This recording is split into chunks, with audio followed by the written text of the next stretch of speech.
רבנו אריה עליו השלום כותב, אם אתה רוצה לדעת, וזה מקסים, אם אתה רוצה לדעת איך יעבור היום שלך, אתה רוצה לדעת איזה יום יהיה לי היום, יום טוב, יום קשה, יום כיף, יום עם בשורות טובות, יום נחס, איזה יום? הוא אומר, תראה איך תפילת שחרית עברה עליך.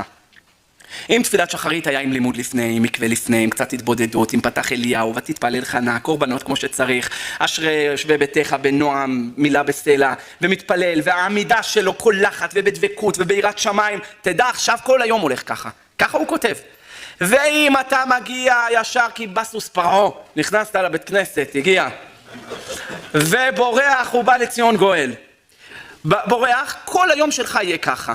ככה הוא כותב, ואם אתה רוצה לדעת איך החודש שלך יהיה, תראה את הראש חודש שלך.